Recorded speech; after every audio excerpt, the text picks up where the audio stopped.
An entitled mother comes into our shop and wants me to give her a 130 euro mechanical keyboard for free because her son is a professional gamer. That's her reasoning. When I said no, that's when things started getting wild. Here's what happened. Subscribe to Am I the Jerk on YouTube and hit the bell to turn on notifications. So I'll tell a little backstory. In Finland, we have this thing called TET, T-E-T, which is like a work experience thing. You do it while you're in the 8th grade and it lasts a week. I was 14 and I had taken a job in a tech store. It was good. I am somewhat nerdy and I know about technology and computers. And this is all translated from the Finnish conversation, the argument. So my English might have some mistakes. So I had been working there for a few days and it was Thursday around 2 p.m. I had about an hour of work time since the TET rule said that the work time was 6 hours. I was behind a cash register desk filling the cabinets with some phones that had arrived in the shipment that day. Then the entitled mother and the entitled esports kid entered. The store manager was in the storage. The mom was in her 40s and the kid was about 11 to 13 years old. I say, "Hello, welcome to the tech store. How can I help you?" Good afternoon. My son is looking for a keyboard.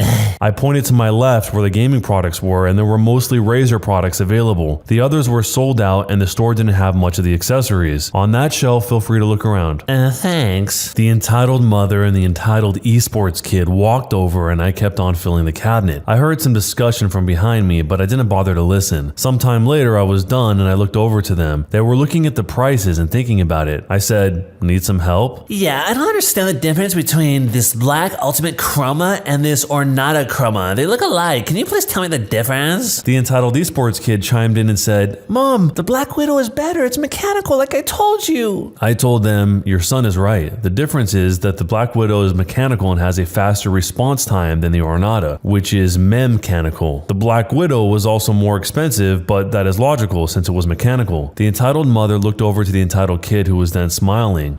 We'll take this one then. The entitled mother walked to the register and I scanned the barcode. The keyboard was 129 euros. "All right, ma'am, that will be 129 euros. What do you mean? 130 euros for a piece of plastic? What the heck? "Calm down, ma'am. It's the normal price." My son plays competitively. He needs this. "Really? What does he play?" The entitled esports kid looked at me and said, I play CSGO in a professional team. I just looked at him, holding my laughter. This kid had just told me that he plays a K16 game professionally. It was hilarious. K16 is the equivalent of the ESRB rating, 14. I respond back sarcastically saying, "Oh really? What is the team name?" The kid smiled more. His smile kind of looked like a troll face. Our team is called Killer Bee Esports. That's the name translated, of course. I just burst into laughter. This kid had just told me of a group that I didn't know of. Then while laughing, I said, "Hold on, I'll check." I looked up this team on my phone. I found a Steam group and I looked at it. One of the members was called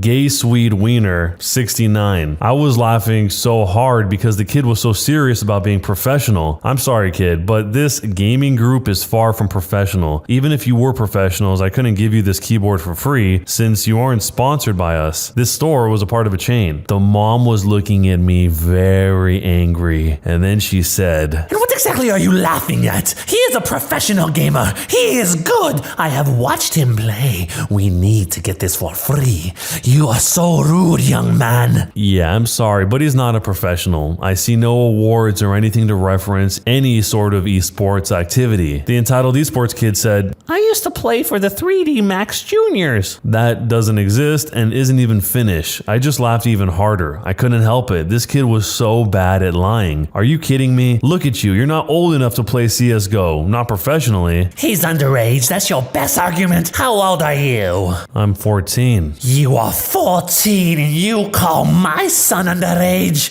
Shame on you. It's my TET week, so it's part-time. The entitled mother was looking at her son with a weird smile, and the kid smiled back. She turned to me and said, Well, I'll make a compromise. I will pay the full price. I was getting suspicious from the tone of her voice, which had turned to a kind and soft voice, so I said, And I get those headphones from the shelf. Pointing to a pair of Razer Kraken 7.1S's, which are about 110 euros themselves. For free. free. I looked at her with an annoyed gaze and stayed quiet for a moment. Are you kidding me? You're asking for a keyboard and a headset for the price of one? I explained to her that we have some bundles sometimes, but you can't just make one out of thin air. She just looked at me, annoyed. Let me speak to your manager.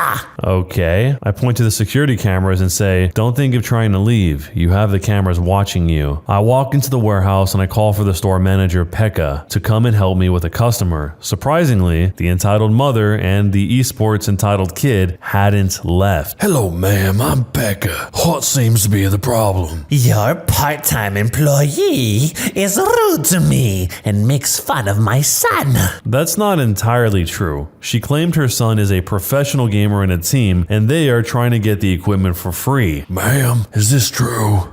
No, he's lying. The manager was just there looking at the angry mom, her kid, and me. That's fine, ma'am. I'll check the camera recordings. He said that and went into the security room, and sometime later he came out. So, ma'am, I have to ask you to pay for the keyboard and leave. What the frick? He is rude to me and my son. We need these for free. My son is traumatized after your behavior. Ma'am, the other option is for you not to pay and leave without the keyboard. The entitled mother just looked at him and hesitantly paid for the keyboard and was about to leave until she yelled from the door. You lost a customer for life. I am not coming back here ever again. Despite her actions, my work experience went well. I got good points for the work, and sometimes when I go into the store, I talk with Pekka about the pro player kid and we have a laugh. Surprisingly, the entitled mother nor the esports kid never visited the store ever again. So, was I the jerk for how I handled the situation? It obviously didn't help the situation that he burst out laughing because this kid said he was on a professional team for CSGO, but he wanted to call him out, so he did. It's just hilarious that the entitled mom here thought that she was making a compromise by agreeing to pay the full price only if they gave her the full €110 headphones as well. Maybe she just thought that nobody would ever want this stuff, so I'll take it off your hands. Kind of like the approach that some people go into garage sales with, where they say, hey, you have it out here for sale, you don't want it, so I'll take it off your hands if you just give it all to me for this price. But it's strange that you would do that in a retail shop, in a tech store, where normally you wouldn't bargain for anything if it's a new product. And one of the main reasons for that is because the person who's selling it to you has no say of whether or not they can do that, and also they don't make the money off the sale directly, so it doesn't really matter to them if the sale actually happens or not, unless there's commission involved. But the best rationale of all is, my son is a professional, therefore you should give it to him for free. Yeah, that works in all industries that have professionals in them. So let me know how you would handle this if you were the worker in this situation, and jerk or not a jerk, and why. My former coworkers are telling me that my old boss talks to them about, quote, all the issues that I'm having. I found out that my therapist is my old boss's husband. I started seeing a therapist a couple of months ago. Nothing wild, just general depression, winter weather getting to me, etc. It's been very helpful until recently. In the last few days, two of my old coworkers called me to say that my old boss was saying things like, OP basically hates herself now. I heard she's not doing well, really depressed. These were phone calls, and I didn't record anything because it was so unexpected. My old boss fired me in June of 2017. We didn't get along. General underperformance, no misconduct, just obviously didn't leave on great terms. At first, I thought it might be a friend of mine divulging things to another friend in the industry, but then after looking up said old boss, I see that her husband is my therapist, a very common last name, so I never realized they were related. I realized this is obviously problematic with a therapist, but I'm not sure what to do about it. He practices out of a leased single office space, so there's no overarching practice / management / administration to report to. I also don't know if what my old boss is saying is getting into legal issues or if it's just, well, rude. I still live in the same city and work the same type of job in a rather small / close-knit industry. So on one hand, I'm worried about word traveling around our small community, but on the other hand, I'm worried about bad blood if I make too much of a fuss. Please help. A small edit from the future, I'm now feeling reasonably confident about where to start with a therapist. Thank you. However, I feel completely lost about what to do about my old boss. Contact HR and the old employer? Hope it just dies down? At this point, I have no proof that I could show. Just saying I got phone calls, and I don't really want to pit my old coworkers against their boss if that can be avoided. Jumping into the future, there is an update. So my old boss was telling my old team that I was having a ton of issues. I found out my therapist is her husband, win, but I didn't know how she was finding this out / to what degree each person was doing bad stuff. That's what happened so far. The new development summary is there's still a lot of slow / bureaucratic stuff going on, but the most satisfying news is that my therapist is no longer practicing. I even saw the space that he practiced out of listed for sale on a real estate website while doing my own house hunting. The therapist was chatting about a client, me, to his wife, my old boss, that it seemed he didn't really know was his wife's old employee. Large company, closely knit but not minuscule industry. I have a very peculiar family dynamic, so I think he talked about that. However, enough bits and pieces of identifying information came up that she suspected it was me. Unbeknownst to him, she found my paper records in his office and dug through them. Then thought it was a great idea to tell my old coworkers that I was depressed and had family issues. Neat. One of my coworkers put in her 2 weeks because of a relocating spouse shortly after, then agreed to write a formal statement of what she had heard, which also helped a lot. Understandably, no one else was willing to because the company's already laid off so many people in the last year. Resolution in progress. The therapist seems to be less in the wrong than I thought he was, though still in the wrong. The old boss is still awful. The therapist is likely to receive some sort of reprimanding for both talking to his wife about me in that level of detail, as well as insecure record keeping. I don't know if he'll practice ever again. So am I the jerk for how things turned out? The therapist might actually end up losing his entire career over this, it sounds like. And if that ends up happening, I can't imagine there's not going to be some sort of resentment between him and his wife, because he's probably going to see it as her being careless and just telling random people things that he told her in private. That's the kind of thing that can lead to a divorce. But all of that aside, talking about it in the first place is a huge violation of privacy. The OP here is obviously going here to say something in private to someone that she is paying for a service, and then he's going out and telling other people. And even if that usually leads to nothing, in this case it led to something because the wife was able to tell who he was talking about based on some of the details. And she didn't even leave it at that. She actually went into his files, confirmed that it was about the OP, and then told everybody. So the therapist violated the OP's privacy by talking about it in the first place. The wife violated the therapist's privacy by going through all of his things. It's an awful situation where against your will, all these other people know your personal business. I know for most people that would make them pretty mad. But if this was you in this situation, how would you handle it? Let me know down below in jerk or not a jerk and why. My coworker adopted a kid from the Ukraine a couple of years ago. Now she's going around asking us to adopt him and writing about giving him away on Facebook. So my coworker is kind of a weirdo. I'll call her Mary for the sake of this post. Her and her husband are one of those people that have a ton of adopted kids, 8 so far, and are super religious, to each his own. Mary enjoys telling everyone at work her business, so when she decided to adopt a kid from the Ukraine, everyone heard about it. She went with an older kid because it was easier for her and her husband, she says. This was 2 years ago. Mary has asked me to babysit the boy a couple of times. I'll call him Tony, and it's never been a problem because I like kids. I didn't see any glaring problems besides Mary's constant dramatics about how awful the kid was, and he seemed to like being over. It's just me and my boyfriend here, and our place is small but clean and really well kept. Mary's house is disgusting, for lack of a better word. Mary would constantly harp about how much Tony liked it at our house, but I just chalked it up to the kid having a good time. Lately, Mary has been in work talking to anyone that'll listen about how awful Tony is, how horrible he is to the other kids, and how she is going to get rid of him. She sent out a mass email to everyone in our department asking if someone wanted to take her kid from her. She calls it rehoming, and that it's okay. I logged onto Facebook today and same story. She has pictures of Tony posted to her timeline, advertising him for readoption and to contact her if interested. I haven't replied to her email yet, and I haven't commented on her post, but I'm this close to ripping into her for what she's doing. She's crossed the line from weird into full-blown psycho. Should I call CPS? I called the police just now and they sounded completely confused on what to do. They agreed to do a welfare check. The post is still up. Is this really legal? I don't know much about adoption, and a quick search for rehoming gets me mostly results about animals. Does anyone have any advice? Quick edit. Poop has hit the fan. There is mass insanity right now, but I'll have an update for everyone tonight. Most importantly, the kids are safe. Update from the future. Now that the dust has settled a bit, I'm honestly kind of overwhelmed by the number of people that went to huge lengths to tell me about just how serious this situation was/is, deep dived on resources, etc. I got private messages from people who worked for local and state governments and private agencies that were outside of my state but offered their contacts. I had people that spoke Russian and Ukrainian offering up help to contact the Ukrainian embassy and offered me contact information from embassy departments. People even contacted us offering money for Tony's immediate needs in the event that we decided to take him in. I am sincerely touched by the genuine concern all of you had for Tony and his siblings. I hope one day I can tell Tony that despite everything that's happened, there's people out there like you guys that care about him. The information you guys gave us helped us act fast and got the ball rolling on the situation faster than me and my boyfriend would have figured out alone. I talked with the cops about the situation and honestly, they were just as confused as I was. The person I talked to on the phone was just as stumped, but he agreed that at a minimum, they did need to do a welfare check. I've had experiences with welfare checks before and I had the nagging feeling that something just wouldn't go right. Someone private messaged me the priority line for my state's CPS hotline. I got someone on the phone right away, and as soon as I mentioned that trafficking could be going on and that she was advertising the kid on Facebook, it was a public post here too, people, they acted with a quickness. I gave them all the information I had on Mary and Tony and all the information I had from Mary about Tony's adoption. The person I spoke to right away said that she suspected that the adoption might not even be legal. I was floored. I emailed all the screenshots I had to the person I spoke with and asked for a follow-up if that was at all possible. I said that myself and my boyfriend were willing to take Tony on a temporary basis if necessary, but the CPS representative said that that likely wasn't possible. Then the waiting game began. Last night was probably the most stressful night I've ever had. Hell at one point. I was ready to drive out to Mary's house myself, but was stopped by my boyfriend. It was tough. The cops followed up with us at approximately 2 a.m. Note that I haven't heard from CPS. The officer I spoke with was very cautious and limited in what he said, but he told me that CPS arrived at the home shortly after he did. In not so many words, he implied that Mary had been talking to someone about meeting Tony the very next day, and that CPS's suspicions were confirmed. Tony's adoption was not legal. Tony was rehomed to Mary and her husband from another state where placement needs to be approved by a judge. He didn't elaborate further except to say that other issues came to light and all of the children were removed from the home for their own safety. He didn't say how long they were there, but said it was a long time. I was asked to drop off all emails and printouts to the station in the morning, and I agreed. My boyfriend and I wanted to make doubly sure that all of our bases were checked, so I called our local FBI office, who said they lacked jurisdiction in the matter but would be writing up a complaint and referring the issue to the State Department. We called the Ukrainian embassy and made a detailed complaint, and I included the contact information I had for the officer from the department. That's when it really hit the fan. The moment I went into work to print out the email. Our company is pretty small, and the company owner, I'll call her Big Ange because of her resemblance to the mob wives lady, she had gotten wind of Mary's email. Big Ange was furious and waiting at Mary's desk to see if she would show up for work. My friend reported that Big Ange waited from 7:15 a.m. to 9:30 a.m. and that Mary came to work with a sob story about how her kids were being unfairly taken away. Mary wanted time off from work to clear her name and devote herself to reclaiming her family from this misunderstanding. I wasn't there to witness this, but Big Ange, who has 6 kids herself, apparently ripped Mary a new one.